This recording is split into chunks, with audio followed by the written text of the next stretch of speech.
All right, welcome everybody to the second session of the virtual National Adaptation Forum Tribal and Indigenous Climate Adaptation Series. My name is Carrie Schaefer and I am the project coordinator for EcoAdapt's National Adaptation Forum. I'm going to say a few words here at the beginning and then I will pass it off to our session moderator, Stefan, for the rest of the time. First off, I want to thank our sponsor for this event, the Walton Family Foundation. This entire series was made possible by their generous contribution, and we appreciate them for providing us with a space to discuss these important topics. For this session and for the rest of the series, we will be using GoToWebinar, so I wanted to take a moment to point out some of the main features. So hopefully your screen looks something like this. On the right hand of your screen, you will see the microphone and speaker settings. This is where you can adjust where your sound is coming from using the drop-down menus here. The button right here will allow you to enter into full screen mode. And then we also have a section for you to ask questions. Although if you would prefer to ask your questions out loud, feel free to raise your hand and I can unmute your microphone so you can speak directly to our presenters. So we will have about 20 minutes for Q&A at the end, but feel free to send in questions throughout the presentation so we can start to compile them for our presenters. Now, the last thing that I wanted to touch on is how to get the most out of this session. So first, we ask that you remove distractions for the next hour and a half. So I know that after a year and a half of many of us living in a virtual world, we're kind of used to multitasking, hopping between tabs and kind of half watching as we're scrolling through our phones. And so during the session, I ask that you try to remove those distractions and give your attention to our speakers and really engage with the material. Next, we ask that you interact with our presenters and with one another. So we want this session to be as interactive as possible. So feel free to send in questions or raise your hand during our Q&A so our presenters can hear your thoughts. In addition, we know that the chat feature is not available in GoToWebinar. So we've created a discussion board in Padlet where we want to encourage you to chat with one another, post questions, or any commentary that you might have on the discussion. So for those of you who might not be familiar with Padlet, I'm going to take a minute to describe how it works. Here at the top, you can see the title of our board, and then in yellow are the instructions for posting to the Padlet. If you'd like to create a post, you can press this little plus sign down in the bottom right-hand corner. When you click that plus sign, this is what's going to pop up for you to enter in your thoughts. So you'll want to type into this kind of a lower section here and then click that publish button. And so now you can see my post has popped up, and if you like what someone else has said, you can like it with this little heart button here, and you can also comment right below. And so that's kind of just a quick rundown of how we're going to be using Padlet today. And I will be sharing that link once we get started with our presentations. Now, to wrap up our tips for success, I wanted to mention that this session is the second in a series focused on tribal and indigenous climate adaptation. We would love to have you tune in for the remaining 2 sessions, which will take place next Wednesday, November 17th, and then December 1st. And so you can register for these sessions at nationaladaptationforum.org. And so with that, I'm going to turn it over to our session moderator, Stefan. Thank you very much, Carrie. Can you hear and see me okay? Yes, we can. Wonderful. Well, welcome everyone, and thank you so much for joining us for the second session of the National Adaptation Forum Tribal Climate Resilience Series. My name is Stefan Tangent. I work as the Tribal Climate Resilience Liaison for the North Central region. I work directly for the Great Plains Tribal Water Alliance in coordination with the North Central Climate Adaptation Science Center. We have a great session for you today with a wonderful panel. We'll be going through all the panelists one by one and allow them to introduce themselves. And then once we do that, we'll open up the session to questions from the audience. This roundtable will offer a conversation among colleagues working together to build collective power for community-led adaptation that is centered in the self-determination of tribal communities. They'll offer concrete practices and considerations for community-led processes to build partnerships, preserve culture, mobilize advocacy and action, and advance solutions for community-led adaptation. The panelists will discuss the importance of centering Indigenous knowledges and wisdom in climate adaptation, a collaborative community-led effort to protect and preserve cultural heritage and restore wetlands in coastal Louisiana, and a community-led process to develop federal policy recommendations on climate forced displacement, among other topics. We're hoping that participants will come away from the session with concrete examples and guidance for how to support community-led and community-initiated adaptation through research, funding, and advocacy. So, our first presenter of the panel is Elder Patricia Cochran from the Alaska Native Science Commission. You should be able to see that first slide. How's that looking, Patricia? That looks great, Stefan. Thank you. All right, thank you. So good morning, good afternoon to all of you. Thank you for being here with us today.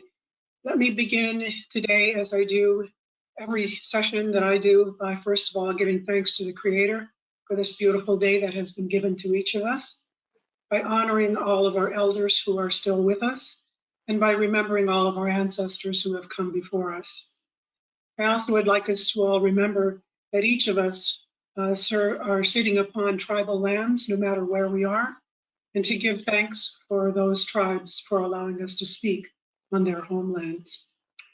I'd like to share a little bit of my own personal history and story with you today, just so you get an understanding of where I'm coming from. Stefan, if you would please give me the first slide. So let me tell you a little bit about my own history and background. These are my homelands. I was born and raised in Nome, Alaska, the furthest northwestern point in the state of Alaska. My people come from King Island and from Wales, two communities in Alaska. King Island has a rather interesting history because it was one of those communities in the 1950s where people were physically removed from their community and moved into Nome because the school closed and they were not able to remain in their own communities and were forcibly removed to the community of Nome. It was a very difficult time for my relations in trying to rebuild who they were and where they came from. I want you to take a look at the picture on the right-hand side so you'll get a little bit of understanding where my passion for what I do today in my professional life comes from. This is a picture right outside my brother's home in Nome, Alaska. This is one of the many storms that we have seen devastate our communities throughout the state of Alaska and indeed the Arctic and many other places throughout the world.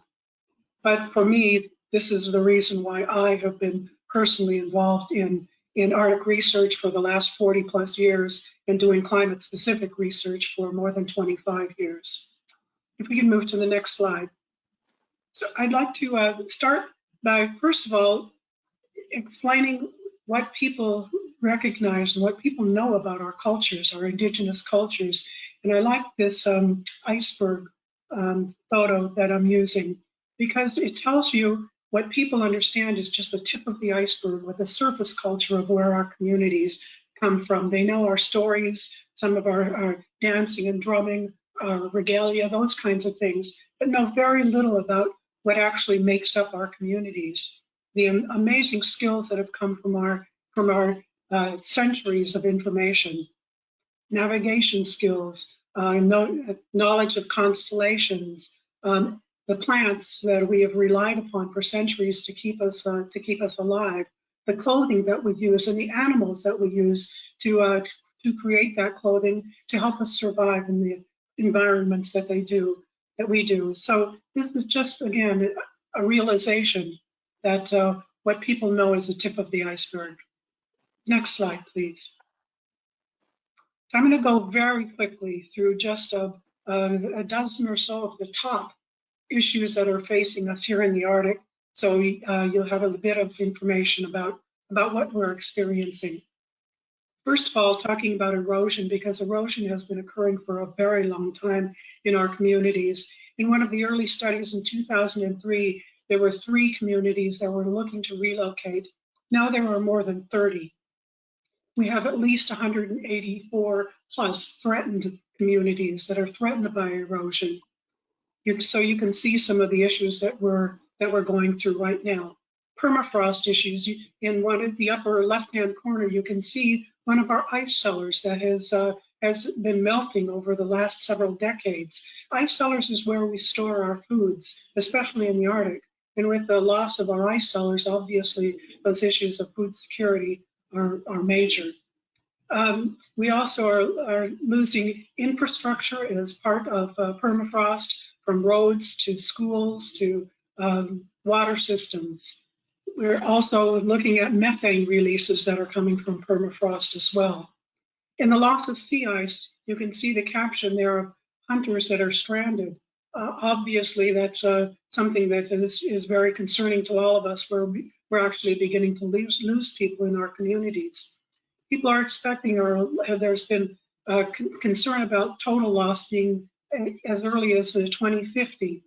You know, the Arctic is a major circulation system, and the loss of sea ice in the Arctic will amplify our global warming by 25 to 40%. Let me talk about human health for just a minute, because there is no question the issues we're having now about human health from all of the impacts of climate change, from our water systems, from changes in especially our freshwater systems, from the animals and fish that we rely upon, to the giardia that we now have to be concerned with, that never used to be part of the systems before. Storms that we're seeing now are much more frequent and intense, not only for us, but worldwide. Glaciers in Alaska are melting just the same as they are in Greenland, in the Antarctic, and in the Andes. Looking at the increase in salinity, temperature and ocean currents, all of these things that are being affected by glaciers. Fires, another major issue. Lightning strikes, more than we've seen across all of the Arctic, for sometimes up to 1 million strikes in one season. Obvious issues and impacts on our health, our safety, and our habitat. Ocean acidification, we're seeing major problems with crabs and other species that we rely upon. Higher acidity means lower oxygen in the waters. That affects the fish and obviously our ecosystems. We're looking at increased temperatures, almost 4 degrees Celsius since the 1970s. The Arctic is warming 3 times faster than the rest of the globe, so we know that we are the harbinger of what is to come. We're looking at new and invasive species like ticks, mosquitoes, algal blooms, those kinds of things that are very prevalent in our communities. Obviously, food security. You can see in the photo there in the bottom right, we were trying to dry fish in our fish racks over the summer, and there's so much rain that our fish simply were not able to dry. Open Arctic waters, major issues. We're looking at possible projected total loss by 2030. The Northern Sea Route being open, tourists and researchers, and more development occurring, and obvious issues of national security. We've also already had Russia planting flags in the bottom of the Arctic Ocean, declaring that these are their waters. So these are just a few of the Arctic issues. I'm going to leave that in my few minutes of talk. I want to show you that at the top of the screen you can watch a fuller explanation of this in a YouTube video that I did just last year with BuzzFeed. So that's my few minutes of information about the community I come from. And I'll pass it back to you, Stefan. Thank you so much, Elder Patricia. For our next speaker, we have Elder Rosina Philippe of the Atakabe Shuckwasha, Grand Bayou, and First Peoples Conservation Council of Louisiana. Hello, everyone. I am Atakabe Shuckwasha, and I am a member of the Grand Bayou Village in coastal Louisiana. We are indigenous to Louisiana, and we have lived on the coast for thousands of years. We make our lives between the Great Mississippi River and the Gulf of Mexico, always connected to the water. And when the rivers would flood, we know that the land that the rivers built as the delta was created was a gift to the people from the Creator.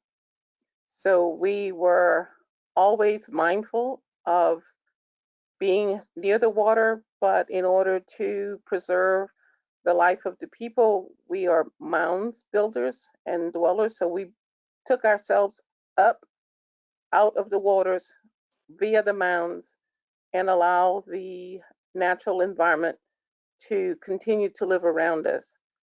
Since newcomers have come to these territories and the rivers have been levied, dammed, and the delta has been dying.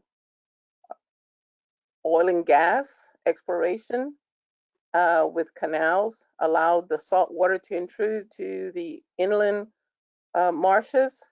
And so with the lack of sediment and fresh water coming from the river and the salt water coming in from the Gulf, a lot of our plants and medicine plants, food plants have diminished over time. A lot of our non-human relatives that live in this place with us and make our lives possible, they're no longer able to sustain themselves, and that habitat as it's gone away. So we are facing today in my village and along the coast, massive land loss of plants. And it's not just acreage that we are talking about. We're talking about the loss of habitat. We're talking about the loss of the rookeries and the nurseries. We are primarily fisher folk.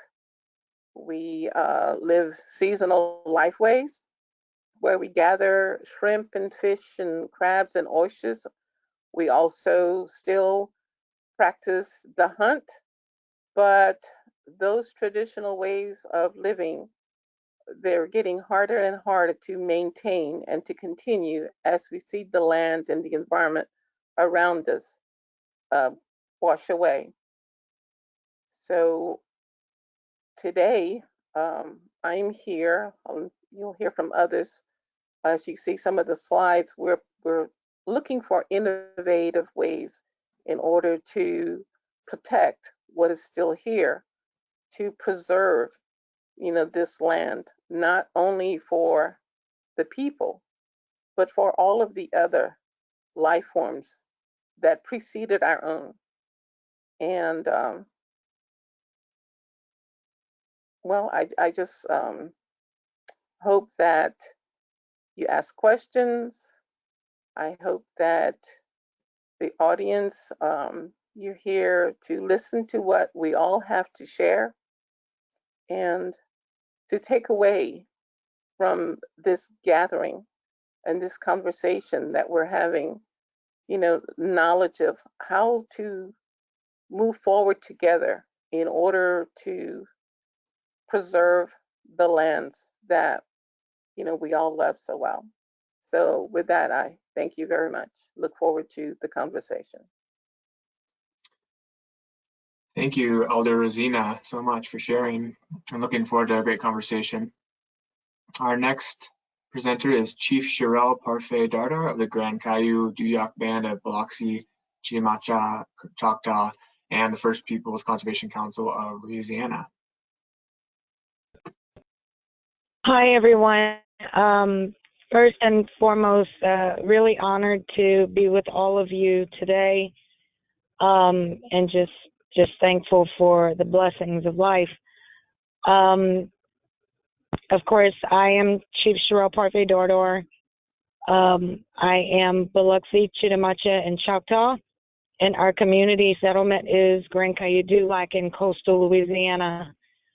Much of what you heard Elder Rosina speak of, our community is very much alike and facing a lot of those same challenges, and we're focusing on a lot of the same resilience and adaptation strategies for our survival here in these coastal areas. My community is still in response and recovery from Hurricane Ida.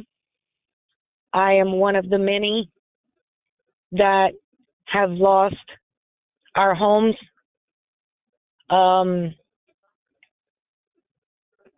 And it's absolutely crucial that we pay attention to our changing environment, our changing planet as a result of our actions and climate change.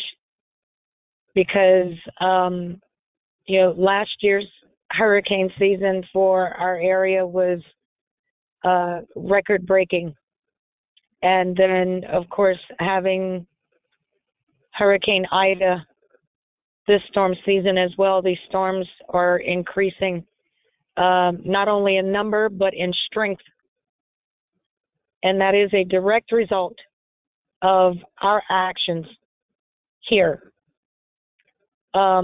My community is in a position where we understand the reality of the actions that have led up to this point, and we are preparing for resettlement, although we will not resettle as long as we're able to fight to protect every living being in our homelands, because abandonment is not an option. But we must be realistic at the same time. Therefore, we prepare in advance.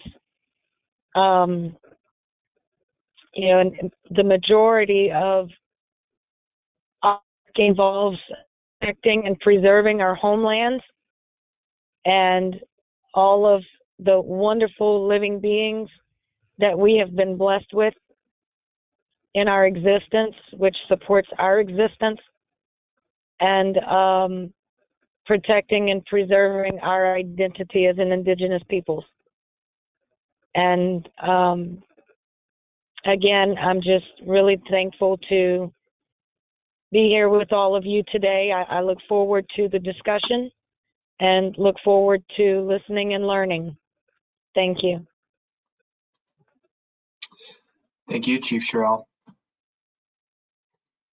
Our next panelist is Elder Teresa Dardar of the Point Au Chien Indian Tribe and First Peoples Conservation Council of Louisiana.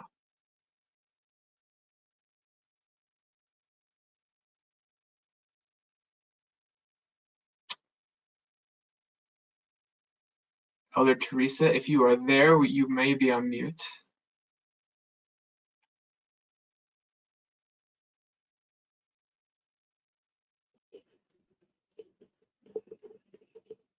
Stefan, I'm not sure if she's been able to join yet, so maybe we'll loop back. Yeah, let's loop back, and if she joins later, she can join the conversation, and we can have her introduce herself then. Our next panelist is Dr. Eugene Turner from the Louisiana State University. Hello, I'm one of the elders of the white world, and I've been very fortunate to be able to join this effort and to be here today, and I appreciate very much the opportunity to try to help restore or sustain some of the wetlands through some little bit of technical knowledge that I have. And I'll just show you some of that in some of these slides, but the slide that's up right now is kind of a summary, which is that a lot of the livelihoods and habitats are depending on wetlands, which have been disappearing as the coast has been dredged for oil and gas. And when I say dredged, I mean that there are enough canals dredged because they go to the end of them and they drill straight down to go to England and back, or Switzerland and back. And on either side they have the material buildup, which is a levee. It's continuous generally, and what this slide does in the middle here on the bottom, it's a much higher ground, and this is only a coast that has very small tidal ranges, so a little bit of elevation changes the vegetation that can be on it. But that stresses the wetlands because the water has to go around it or can't get back out, so it's flooded more often. And what we're trying to do is to have a tribal-led effort to put that levee material, that dredged material, back into the canal, which has been done a few times in the 80s, about 3 times. And on the far side, it has two restored canals, which is probably after about 35 years. So we know that the wetlands can be restored. Now, if I just show the next slide, Stefan. So what they has done to the marsh, which is everything from a salt marsh to a fresh marsh, it was one time a completely homogeneous cover of vegetation across the coast. But you can see the two panels in the center and then to the far right, it's gradually impounded marshes. It's as though I'm sorry. It's as though you watered your lawn or your potted plants, your garden 24 hours a day, and it just can't take it because it gets trapped behind those levees, or it gets too dry because the water can't get in because it has to go all the way around the levee. So the panels there are showing that black area, which is the open water. You can have the next slide. And what this one is just again to say that higher amount of land has shrubs and trees on it. And that's what we're trying to put back into that canal. And we call that backfilling because we're putting it back, we're filling the canal back again with that levee material. And there's not as much left. So there's two elements then, that the levee, which is then scooped back, has to restore itself to wetland, which it does within a couple of years. And then that canal doesn't have as much material to put back in as was removed. And so that takes several decades to completely get done, but it gradually does. So that after 40 years, we know from these other canals that were backfilled that about 80 or higher % of the water is now, and land is now wetlands again. So it's just redoing what was done before. And if I go back to the next slide. So it does come back. The white line on here is the boundary of the former levee and the canal. One of these has a natural channel going through it. The other one, it seems to be seamlessly covering the marsh up again. So that's what we're trying to do. It's very low cost. It's 2% of the cost per acre that you have for much larger projects on this coast. It has no side effects of flooding, of killing dolphins and other things that go on. It can be done quickly, and it can be done everywhere on the coast because there's something like 27,000 canals to be filled in. So the next slide. So that's the sum of what we're trying to do in very short fashion, is that the tribes are applying for the permits or having the landowner do it once we write up the permits, and we'll be shortly thereafter looking for funding to fill these canals back in. And it's been a privilege basically to do this. And I'm sorry we have to do it, but that's what we're at this point. And it's going to be a leadership role, you might say, to show the state that this can be done, to have it done, and to accomplish this with very meager support, I would say, not from the funding agencies for the permits, but why did it take 40 years to do this? We should have been doing it all along, but that's over. And this is where we are now, and that's what we're trying to do, thankfully. That's the end of my 5 minutes. Thank you, Dr. Turner. And it sounds like we may have Elder Teresa on. Is that right? Have you joined us, Elder Teresa? Yes, I'm on. All right, go ahead. You want me to introduce myself? Yes, please. Okay, I'm Teresa Dardar with the Ponashan Indian tribe. I live here in Ponashan, which is 20 miles southeast of Houma, Louisiana, right on the edge. We're a small American Indian fishing community, and our community is, I tell people, the end of the earth, because once you go down our community, there's only one way in and one way out, and you have to, at the end, after you get to the end of the road, you have to go by road if you want to go any further.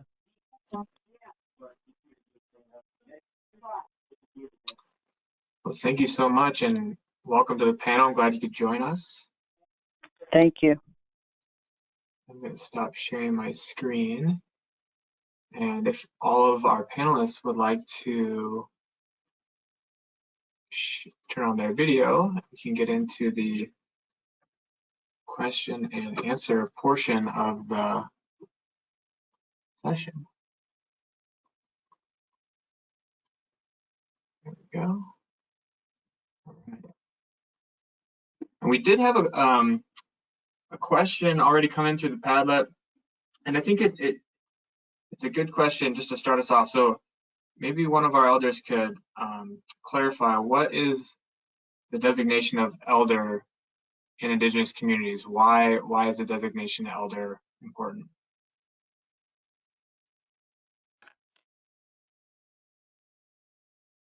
Elder Teresa, would you like to start us off? What was the question? The question is, what is the importance of the title in Indigenous communities of elder? Oh, of the elder, the ones that we get our information from. Like if we want to know something, we always go to our elders.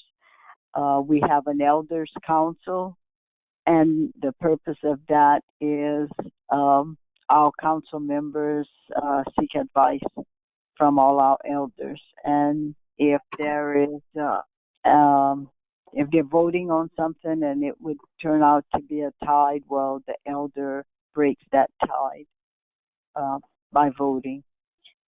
So, but we always look up to our elders, and that's where we get our information. They're our information keepers. And every time we lose one of our elders, we lose part of our history, because they carry so much with them.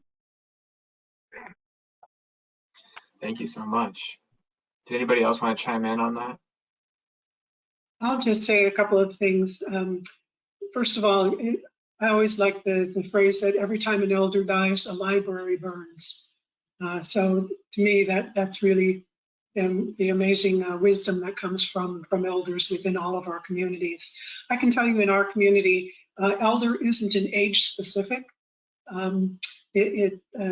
title. It's really when your community recognizes you as an elder, that's truly when you are an elder, when you're seen as one and people look up to you as an elder. But I've seen, in communities where they don't have a lot of elderly people, what we would consider, people elderly in age, or people who are maybe only in their 40s, 50s, 60s that are considered elders in their communities, because that's the way they're regarded.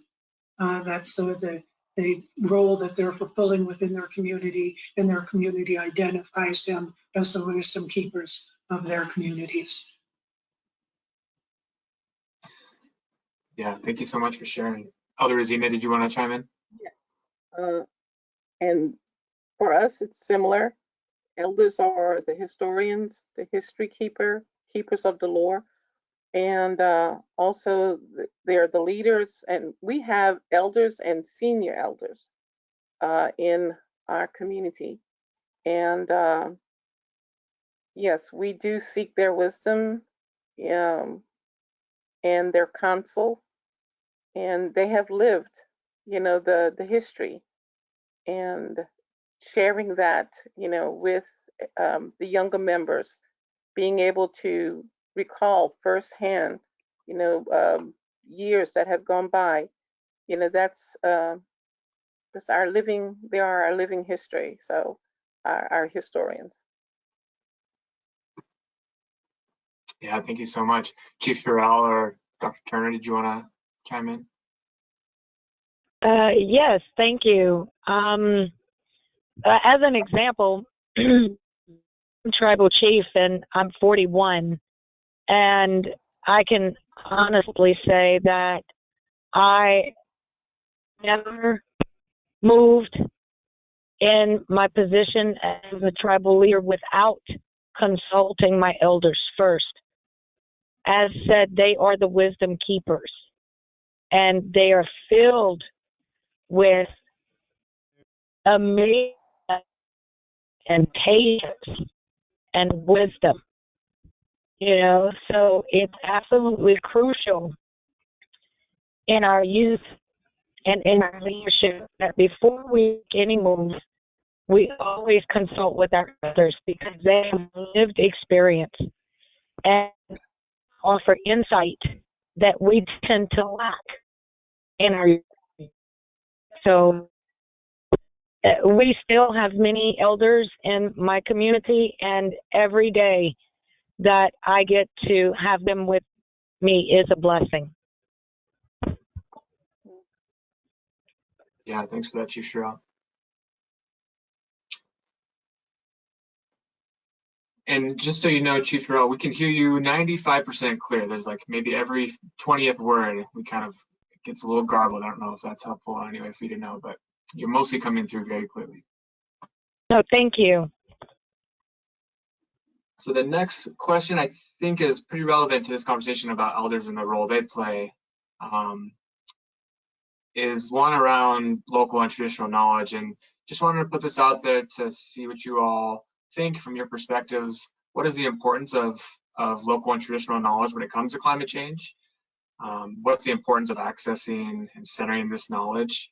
And potentially also its relationship to Western science. Did anybody want to kick us off? Elder Patricia, would you like to go first? Sure. Well, to me, it's just absolutely critical that people understand the importance of local and traditional knowledge and knowledge systems, different ways of knowing, learning, and teaching. When we talk about science and understanding of science, is all about getting all of the information you can gather, the best material, the best science that you can bring together, and that means the best minds that you can bring together, the best knowledge systems.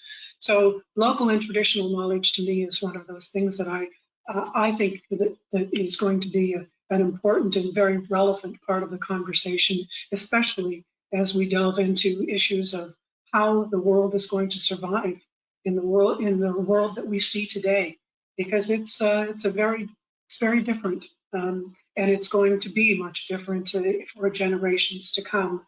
For me, native ways of knowing really contribute to understanding the ecosystem in very different ways.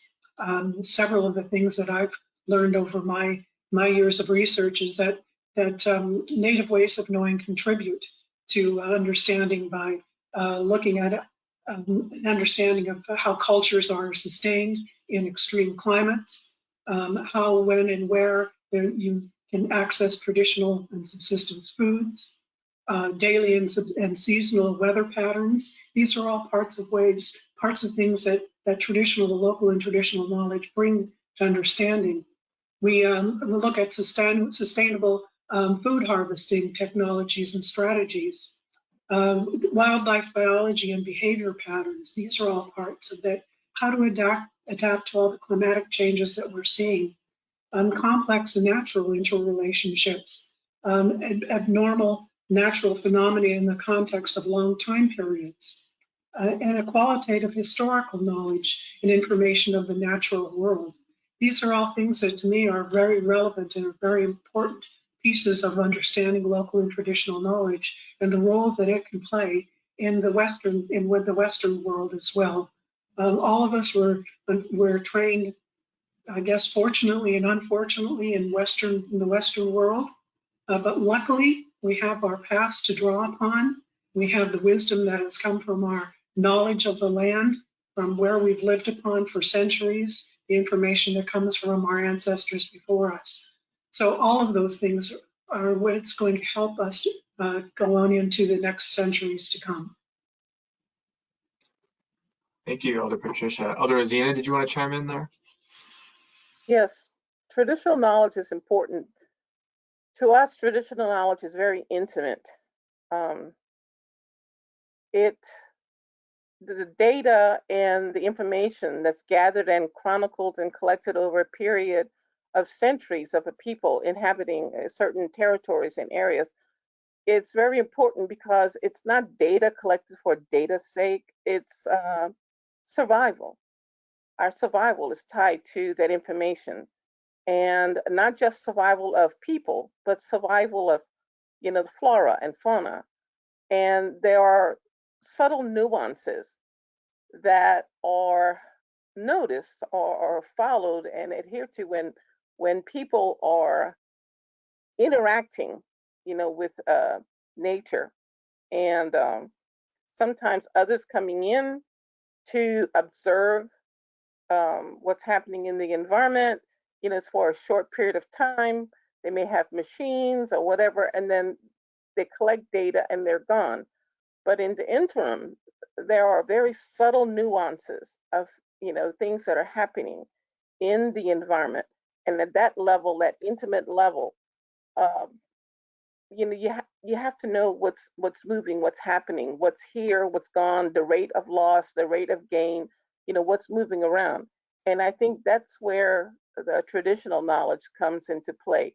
That chronicled data that we house within our repertoire, and that has something to add to the other scientific data that's collected.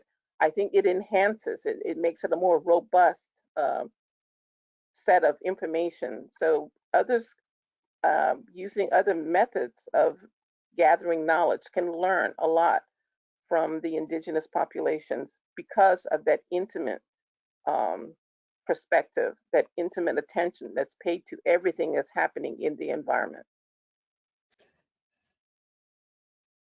Yeah, thank you so much for sharing, Elder Asiana. Dr. Turner, do you want to chime in?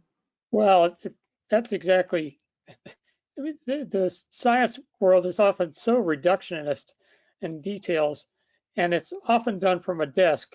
And it's essential in a technical world to know the technical information, but it's, you can't understand ecosystems from an office. You have to be there, as Elder Rosina was saying, and you can't interpret data fully in the long term if you don't have a history and a feedback from that really personal knowledge of what it's like to be on the mud, crawling through the grass, looking, to actually do it. You can't send somebody out there to get data for you. You have to go out there yourself. And then that larger picture that tech knowledge brings is more than just in the office. It comes with a worldview, which is much more than data. It's how you interpret it. It's how you see a realization of it, and how you recognize you'll never have enough data without kind of having a worldview. You'll never understand every little piece of it, but there are integrating forces like memories and talking to each other that help integrate it and transform it into something that's more than sustainability. It's a way of interacting in a world with some humility and humbleness. And you recognize you don't own everything. you can't run everything. You can't control everything. You have to be part of it. And so that's the difference I see between just kind of science knowledge, which is needed, and the kind of world view knowledge that traditional knowledge comes with. It's more than knowledge, more than mere knowledge. It comes with a whole rounding out of what it means to be human. Yeah, thank you, Dr. Turner. Maybe we can go to the phone. Chief Cheryl, would you like to chime in there?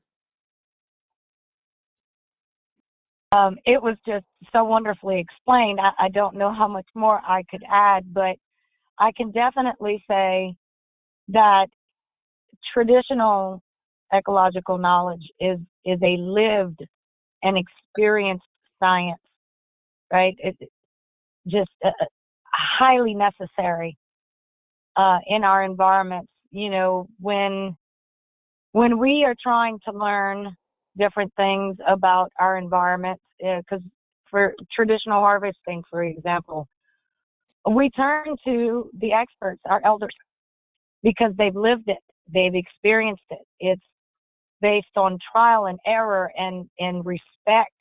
There's respect there, and understanding that you are to protect and preserve that which sustains you.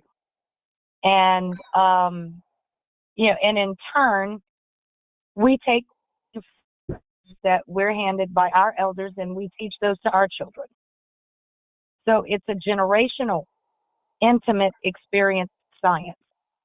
And I believe wholeheartedly that there is never one set way of learning or doing, which is why we are all created so diverse.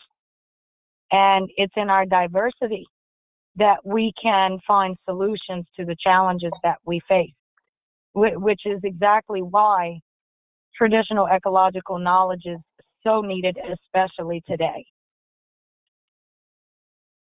Yeah, thanks so much, Chief Cheryl. And lastly to you, Elder Teresa, did you want to chime in there? I think everything was said, well said, and I don't think I have too much anything to add, except that, you know, we know our community better than any scientist that would come in, because, you know, we see the activity of, you know, our land and the animals and everything. We don't keep data, but we, like Chief Cheryl said, we learned from our ancestors and our elders, you know, how to notice and learn, you know, our community and the land. So I think everyone else said all that needed to be said. Yeah, thank you so much. Thank you to all the panelists for that answer. This is a bit of a follow-up question, and so if you feel like you want to go in deeper, that's great. If not, that's okay too. It says cultural lessons for climate resilience and relocation. How do each of your respective cultural teachings give you guidance in resisting and recovering from climate cause to relocation? Maybe we can go to the phone first on that one and see. Elder Teresa, did you want to start us off? And I can repeat the question. I know it's not super clear, but it says, quote, cultural lessons for climate resilience and relocation. It says, how do each of your respective cultural teachings give you guidance in resisting and recovering from climate-caused relocation? I have to step out the room because there's talking in here and it's very distracting. So I'll let someone else take that question while I'm walking out the room. Sounds good. We'll circle back to you. Chief Cheryl, did you want to start us off? Yes, and I'm pretty sure I understood the question. For example, in my community of Grand Cayuga, right, we understand that our homelands are part of our identity. It's what makes us us. And of course, our teachings are that we do not abandon our homelands, right?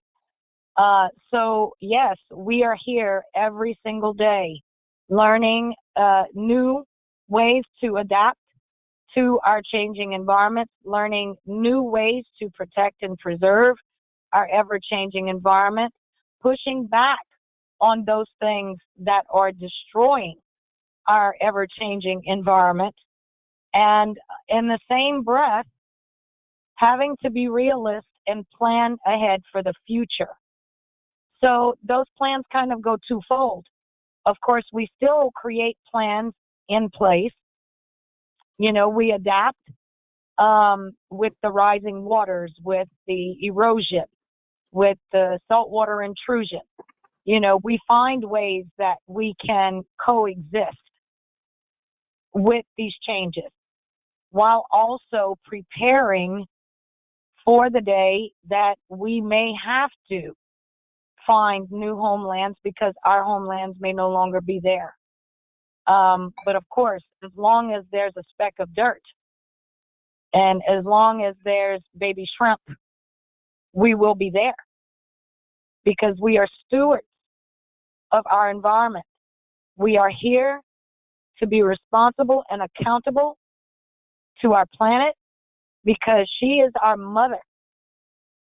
She provides everything to us to sustain us. All we have to do is love her. And that's ingrained in us every single day. So on my community, it's a twofold process. And of course, we never want to see the day that we would have to resettle. But understanding reality as we do, we know that it's crucial that we take those steps into our own hands and make those decisions for ourselves, should that day come that we have to resettle. Yeah, thank you, Chief Cheryl. Elder Asiana, did you want to add anything there? Yes, we are, facing similar situations with land loss, habitat loss, species loss, impacts by the incoming storms, increased waters, the heat, because many of our protections are no longer here. So we have already begun a transition in our community. We transitioned to different housing, where before the houses were at grade, now they're elevated. To the future with more water coming in and with the lack of aggressive land restoration and protection projects here, we are looking to maybe transition to houseboats or floating houses. We still have our sacred space places that are mounds and they're pretty high. So creating a food forest. So, bringing our food and medicine plants, to these elevated places in order to preserve, their lives. So there's different ways we're looking at what other people are doing around the globe, what's working. Maybe some of those innovative ideas can be implemented here. We need to maintain a presence for as long as possible in our territory because this place is not just dependent, on it's not just for us. There are other things here, that needs someone to be there to advocate for. And if we're taken away from this place, there's too much to lose. And so we're looking at innovative places, innovative ideas. We're looking at some of these, we look at what's here with us, what has managed to survive, the negative impacts. So some in our traditional way of learning, we're also looking at mimicry. Something goes out, something comes back. It may be a little different, but something is still coming back. Something is still has managed to survive. So how can we mimic some of these natural processes that are, part of our existence here in order to continue our presence here? Because, we believe that as long as we are here in this place, we can maintain the integrity of ourselves to continue with our traditions, continue with our culture, and still be here and advocate for all of the other protections that need to happen in this coastal plain. And right now for us, relocation is not an option. Thank you, Elder Rosina. Elder Patricia, did you want to go next? Sure. You know, each of us, we all come from very different worlds. We all live in very different environments. And, you know, even in Alaska, which I think, as everybody knows, is a huge area, we have room to move if we need to do that. But we have lots of our communities, since we're looking at, you know, realistically, maybe a third of our communities that are right now having to seriously decide whether they're going to protect in place, which many of them want to do. They want to remain where they're at and to find ways to do that. To others that really understand that they have no other options, are going to have to move. You know, some of our communities are on islands where they can't move inland any further. There's no other place for them to go.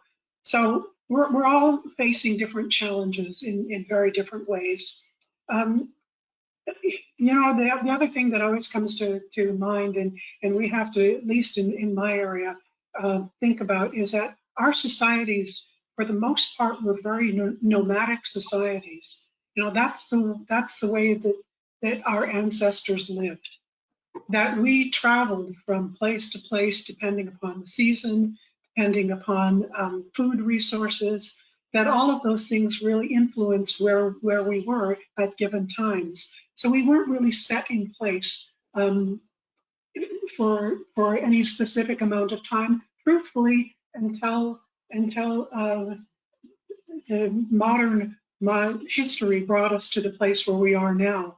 Most of our communities now were located along river systems or water systems, not by the communities themselves, but by the Bureau of Indian Affairs, who decided it was easier to transport items up and down into those communities by waterways.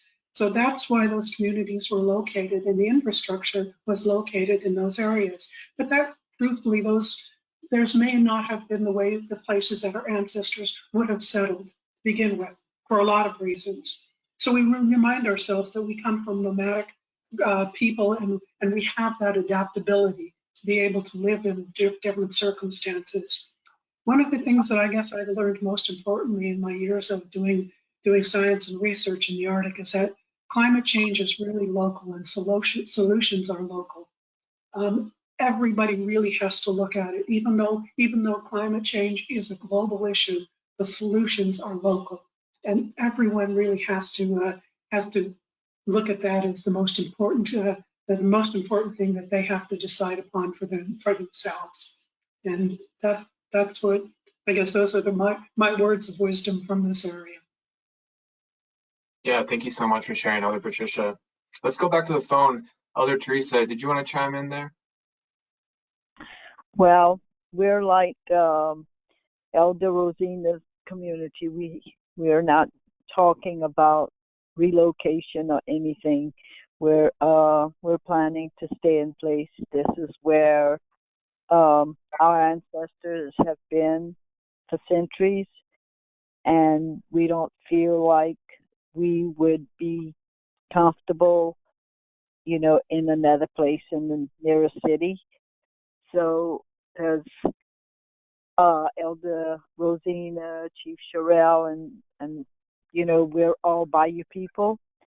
And if you put us up, especially our elders, even the ones especially older than I am, you take them out of their community and put them somewhere else, it would be like derooting a tree and just leaving it, you know, digging out a tree and just leaving it there, and eventually it just dies. And that's what you do whenever you move a community of people that's been here for so long. And that's with all three of our communities. We're just here in place, and it's where we want to be, and we just adapt as the changes happen. We adapt. We're the same way as Chief Cheryl and Elder Rosino. Our homes were lower before. Now most of them are elevated, and if there's a storm coming, we get out the way, and so we just adapt to the changes. I mean, the boats had to buy a bigger boat, to go out because sea level rise and climate change, and all companies cutting canals, and so we just learn to adapt. Yeah, thank you so much, Elder Teresa.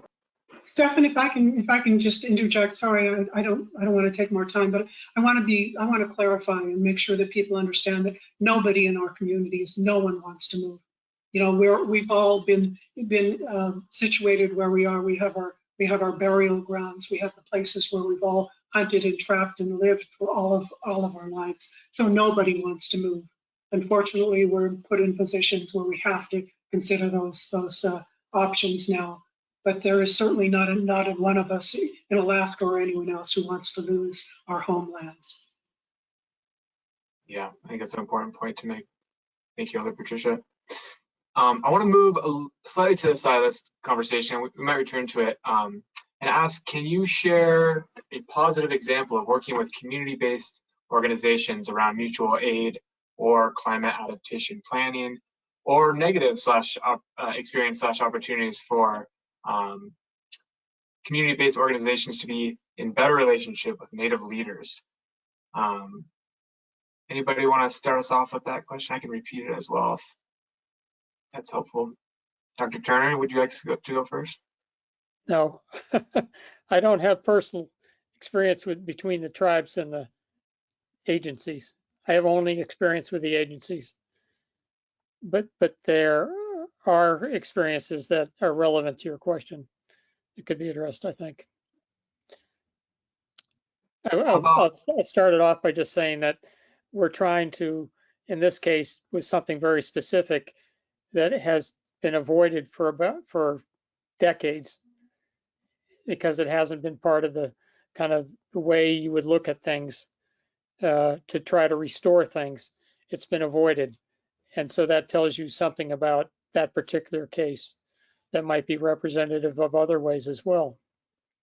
Other ways of interactions, because there've been we're not the Lowlander Center, which is husbanding, you might say, this project through, is not the only nonprofit group that's tried to, do things, and some of them have succeeded and some haven't. Yeah, thanks for adding that. Maybe we can go to the phone. Chief Cheryl, did you want to chime in there? I can repeat the question if that's helpful. Oh, thank you. And I can definitely say that our relationship in First Peoples Conservation Council of Louisiana has been a blessing.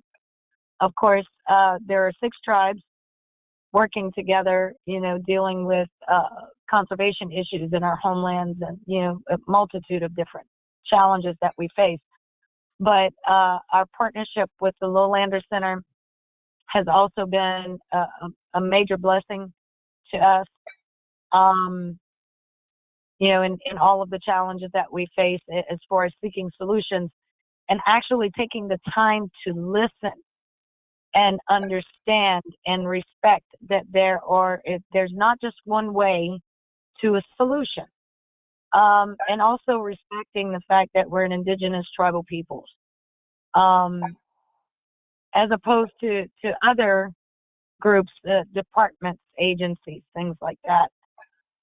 Usually status of indigenous peoples plays a role in how much they're going to listen to you.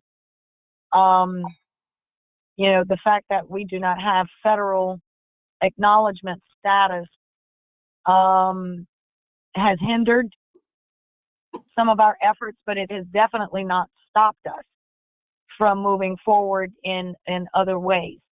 You know, so our relationship has been much better with certain grassroots or faith-based groups or nonprofit organizations than it has been with state departments, or in our case, we have parishes, parish agencies and departments.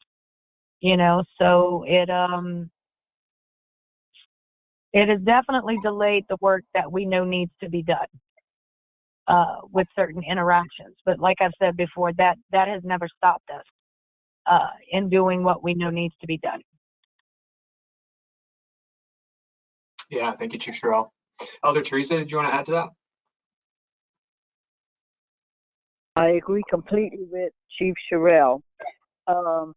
We haven't had much luck with either state or federal. And federal, it's because we don't have the federal acknowledgement, like she said.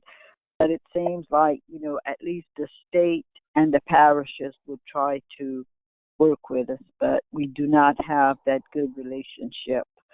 When we need help, usually it's lowlander or, well, mostly lowlander, or we go through First Peoples Conservation Council.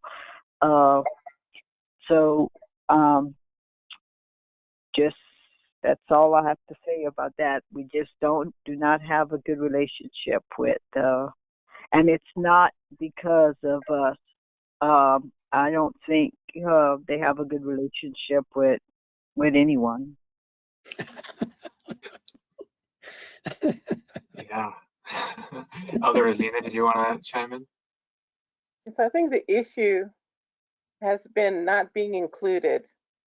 There's various government entities across the board, from federal to local, not being included into the conversations, not being consulted, and seen as an afterthought.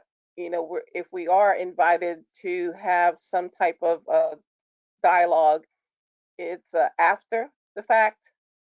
So there needs to be, you know, more inclusion of the tribes at the beginning, throughout the process, and at the end, and having our contributions to that conversation carry equal weight to the information that's being shared. We have had some successes interacting with, as was mentioned, faith-based groups and other grassroots organizations focused on, you know, inclusion, making sure that the first peoples of the land were part of, you know, the conversation and determining part of the self-determination. But the government entities and their agencies, they have a long way to go and a lot of ground to make up as far as including the first peoples of the land in the decision-making process. So we're hopeful. Yeah, thank you for that, Elder Asiana. And Elder Patricia? Well, I guess I just start off by saying that we'll work with anybody who will step up to the table and provide some assistance to us. I think all of us have had the same experience with our state and federal agencies. They're not always the most the easiest people to deal with, but you know, we work with them as best we can. I think one of the biggest difficulties that we always have is that there simply is no continuity, especially in funding. You know, because especially with the federal agencies, everything changes with every administration. You know, and for us, that's a huge issue. That if you know, if you're liked within this administration, perhaps more money gets thrown to Indigenous communities. If you're not, then you're just you're in a totally different boat. So it'd be really nice if we finally had some mandates, some federal mandates that protected our communities, that provided the kind of funding and infrastructure that we need to tackle the problems. We've certainly had more success in working with foundations and in working with faith-based organizations than we have although Alaska is a little bit different because of our structure there, our native organization structure. We actually have ownership of some land, so that's made our situation a bit different. But to be honest with you, to me, the most relevant and the most the best information, the best help and assistance that we get is from our relatives across the world, our relatives in Louisiana, our relatives in Washington State. You know, those are the kinds of relationships, the kind of partnerships and collaborations that have brought us the most success that we've seen. When we're able to share that kind of knowledge and information among all of our communities, that's truthfully where we're able to find solutions that work for all of us. So looking to ourselves and not necessarily to just the feds and the state to provide, maybe funding needs to come from them, but the answers need to come from us.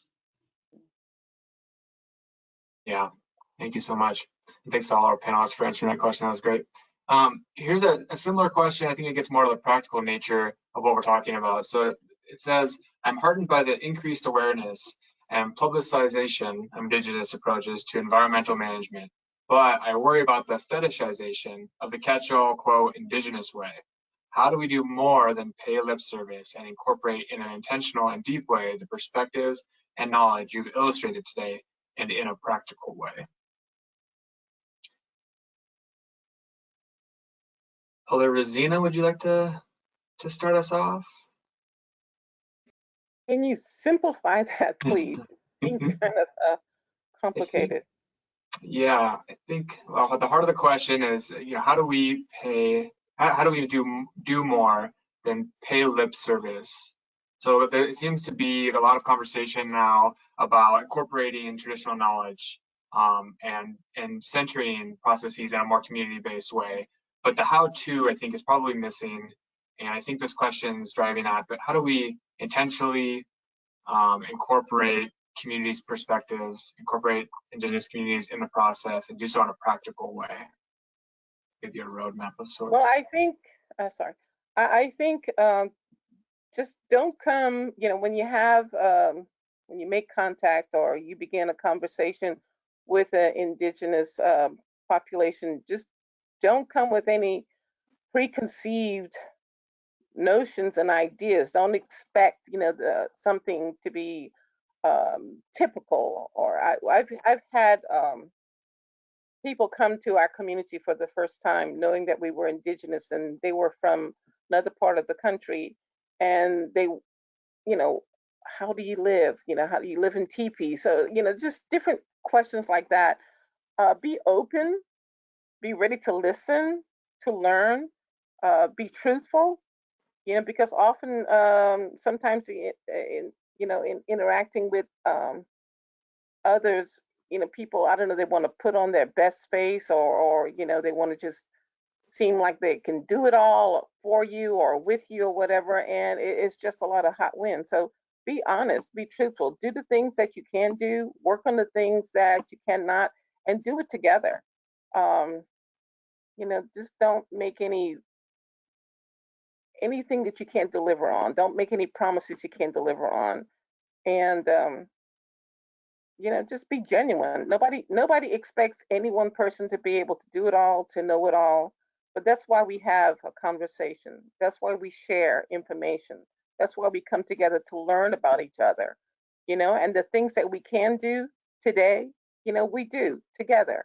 And the things that we cannot, it's not saying you can't do it ever, but maybe you can't do it at this time. It's not the right time for it.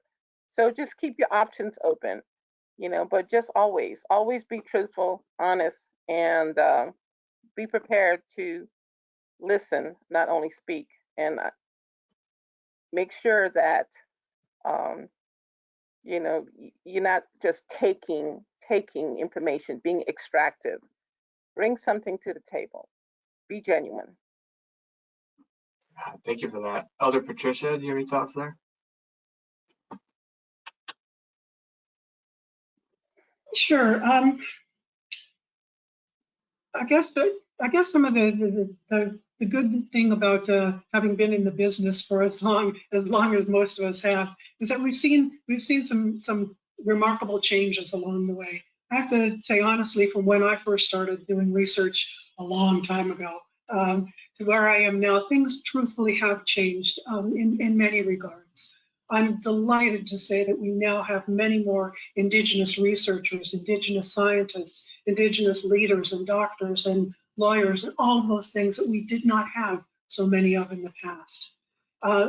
That to me is a salvation of making sure that we're looking at Indigenous and other ways of knowing, learning, and teaching.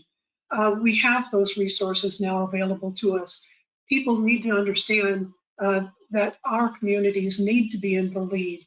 They need to be included as principal investigators in projects that are going on now. So that means getting people involved from the very first time you're starting a germ of a thought in putting together a proposal, developing an idea.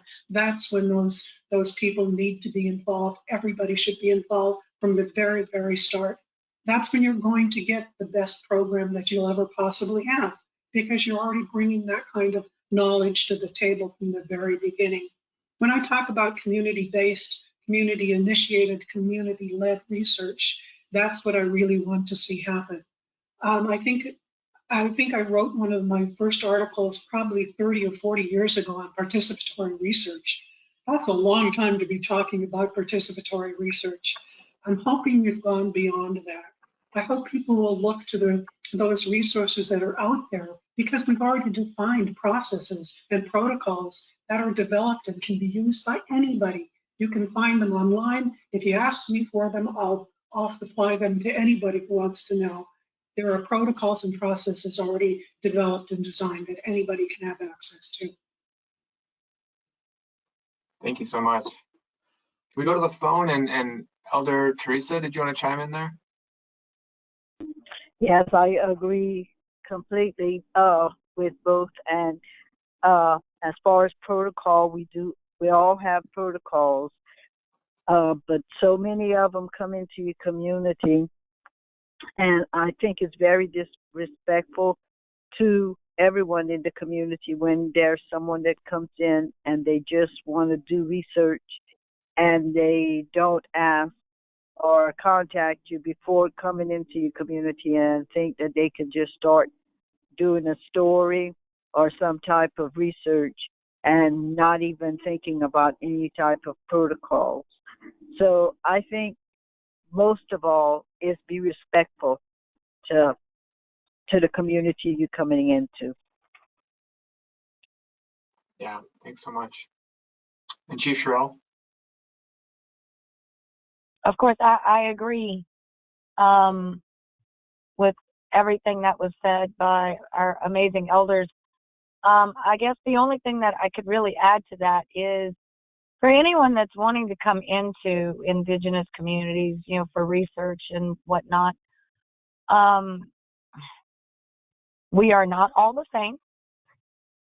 Each of our communities, no matter how close we reside to each other, are very unique. We have our own procedures, our own protocols, our own mannerisms, our own languages. And it takes time to really learn that. And anyone wanting to come in needs to understand that it's not just, okay, I'm here one day, I extract what I need, and I'm gone the next. No, you need to take time to build a relationship with that specific community. And believe me, if you take a little time and you really get to know and understand and learn the community, learn their ways, learn their teachings, and partner with them on your work, the results will come out so much better. They really will, because there's so much more intimate detail provided there, where you can gather a very deep understanding and you walk away more fulfilled rather than just coming in and poking and prodding and then leaving away to produce results. These things take time and it takes building a relationship. Thank you, Chief Cheryl. Dr. Turns, do you have any thoughts you wanted to add on? That's of course I'm not a tribal member, but for a lot of people coming down for that kind of short-term experience, that's the troubling aspect, is building a relationship when you have no idea of what you think that might be involving, and so it's threatening in a way. It's like meeting somebody for the first time on your first date and your first kiss. You don't know what's going to happen, and so that a lot of people are going to shy away from that. And so they have to let go. It's never going to happen. They have to jump and try it. So I encourage people to try it with an open mind, an open heart. Oh, and face the risk of rejection. Yes. Which is always a possibility, and I think that's probably one of the key things that researchers have to remember, is that you might get rejected. And if you don't try, it'll never happen. I really appreciate that. I think we might have time for one more, particularly because I think this question can go a lot of places, but the question is, can you please let us know what you feel are the most needed steps to amplify your voices and representation of your tribes and communities? And maybe we can start off on the phone and go to Chief Cheryl. Respect. I am my people. And in our community, we know what our challenges are. We know what our needs are. We understand ourselves and our environment. And, although you may not live with us day in and day out, we need that respect for one another, in order for us to be able to create positive progress, because we're all responsible to and for each other, no matter which background we come from. So I think that's been a barrier in a lot of our work, for protecting and preserving not only our identity, but our homelands and all of the beings that we've been blessed with in our environment that help sustain our existence. And if we can learn to love one another and respect one another, I think we can get a lot further. Thanks, Chief Cheryl. Elder Teresa, did you want to add anything there? I agree. Respect, because like Chief Cheryl says, we know what our community needs. We know our community and the lay of the land and everything. And I think, like, for the indigenous people to have a voice, I think we would need a place at the table, which I don't think either of the tribes here have that. But and they would need to listen to someone from the tribes, because like Chief Cheryl said, not every tribe, we're close together, but we're not all the same. We don't practice things the same. We don't do things the same. We don't talk the same. So I think at least one or two members should always have a place at the table. The indigenous people need a voice. Thank you, Elder Teresa. Elder Rosina? I've been engaged in conversations where there were so many versions of each person's truth. And a lot of the so-called truths that were being spoken, they were somewhat clouded with politics or trying to be politically correct.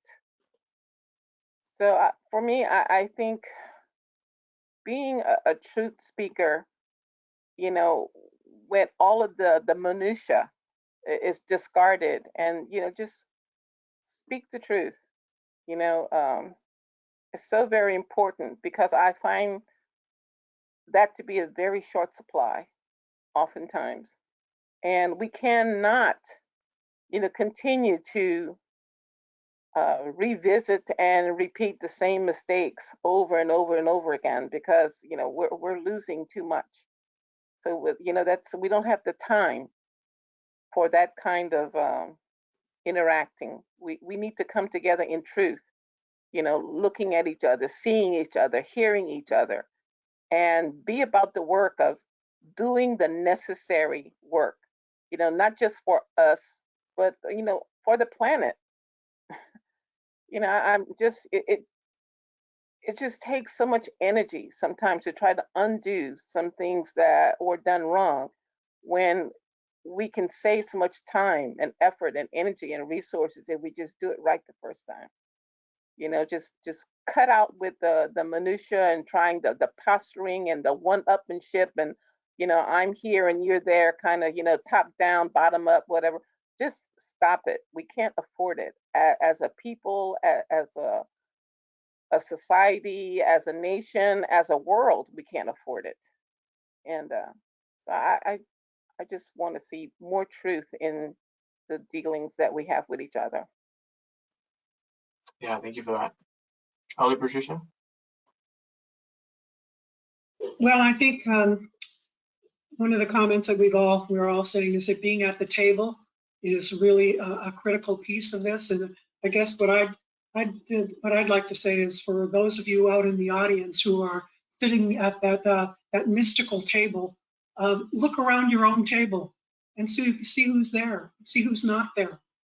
Because lots of times you're the one who are in that position of power to bring the people to the table that you see are not represented there.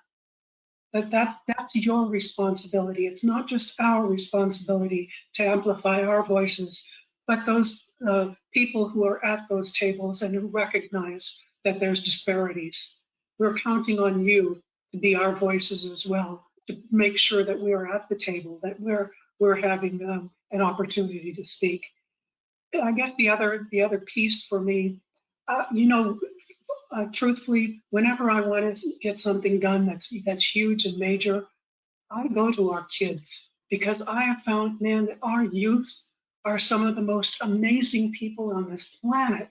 That if you get them involved, if you get their voices out there, they will raise that conversation to places that we would never have thought of before, in ways that those of us, especially in our elder status now, don't think of using. You know, that our kids, our young people, have different ways of communicating now, and use their passion, use their youth and their energy. But don't forget that it's our responsibility as elders to mentor those young people along. They can't be expected to know the right things to do. It's our job to help provide them with a framework, with the information that they need to go forward in the right way. Yeah, thank you so much for that, Elder Patricia. Any last words, Dr. Turner? Well, thank you all so much for joining this panel today. It's been my privilege to moderate and hear such wise words. Elder Teresa, Chief Cheryl, Elder Asiana, Dr. Turner, and Elder Patricia. So thank you so much. I think we have some last minute words from Carrie. Is that right? Yeah, I'm going to go ahead and share some slides here. We'll see if they end up sharing. Can you all see that? It looks like it's a white screen. Yes. Just a white screen. Yeah. I can go ahead and just tell you all what I was going to say if these slides aren't going to share. So the National Adaptation Forum, our in-person event, is going to be happening in the fall of 2022. So go ahead and mark your calendars for that. Our venue and dates will be announced later this month, and then the call for proposals will be released in December. So if you're interested in presenting at the National Adaptation Forum, keep an eye out for that call for proposals. And then last but certainly not least, session 3 of our Tribal and Indigenous Climate Adaptation series will be happening next Wednesday, November 17th. It'll be the same time, 11 a.m. to 12:30 p.m. Pacific, and we will have 3 presentations. You can check out the information and register for that session at our website at nationaladaptationforum.org. So that is all I have for today. Thank you everyone so much for attending, and I hope you have a great rest of your day. Thank you. You too.